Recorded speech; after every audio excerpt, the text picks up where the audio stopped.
সবাই আমাকে এমনভাবে ভুলে যাক যেন আমি তাদের জীবনে কখনোই ছিলাম না।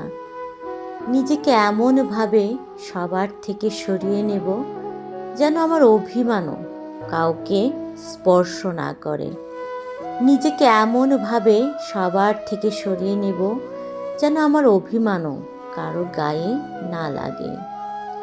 আমি আর অভিযোগ করি না, কারণ অভিযোগ মানে এখনো আশা রাখা, আর আমি আশা রাখার জায়গাটুকুও নিজের ভেতর থেকে তুলে এনেছি। আমি চুপচাপ সরে যাই যেখানে বারবার বোঝাতে হয় আমি মানুষ, আমি অনুভব করি, আমি ভাঙি। আমি এমনভাবে নিজেকে গুটিয়ে নিই যেন আমার কষ্ট কারো বিব্রত না করে, কারণ মানুষ এখন কষ্ট সহ্য করতে পারে না, শুধু গল্প শুনতে ভালোবাসে। সবাই আমাকে এমনভাবে ভুলে যাক যেন আমি তাদের জীবনে কখনোই ছিলাম না, যেন আমার উপস্থিতি কোনো স্মৃতিতে দাগ কাটেনি, কোনো সংকটে আমি পাশে দাঁড়াইনি, কোনো রাতে কারো বোঝা হালকা করিনি। আমি চাই আমার নামটা তাদের মুখে ভারী না হোক, আমার অনুপস্থিতি তাদের জীবনে শূন্যতা না বানাক, কারণ আমি বুঝে গেছি যে মানুষ থাকার মূল্য বোঝেনি সে হারানোর শোকও বুঝবে না। আমি একসময় নিজেকে উজাড় করে দিয়েছিলাম, ভাবতাম ভালোবাসা মানে সব সহ্য করা। আজ বুঝি সব সহ্য করা নয়, নিজেকে বাঁচিয়ে রাখাই আসল সাহস। আমি আর ভাঙা গ্লাসের মতো নিজেকে জোড়া দিই না, কারণ যতবার জোড়া দিই ততবারই নিজের হাত কেটে যায়। আমি আর ভাঙা গ্লাসের মতো নিজেকে জোড়া দিই না, কারণ যতবার জোড়া দেই ততবারই নিজের হাত কেটে যায়।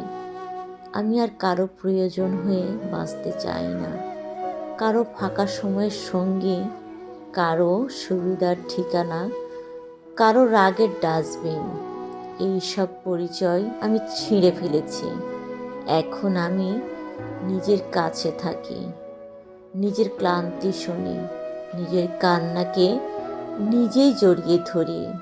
আমি শিখেছি একলা থাকা মানেই পরাজয় নয়, বরং নিজেকে প্রতিদিন নতুন করে বাঁচিয়ে তোলা।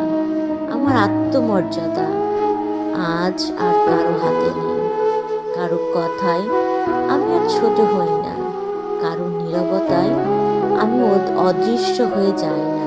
আমি জানি কারোর সঙ্গে কথা বলতে হয় আর কার সাথে থেকে চুপচাপ সরে যেতে হয়।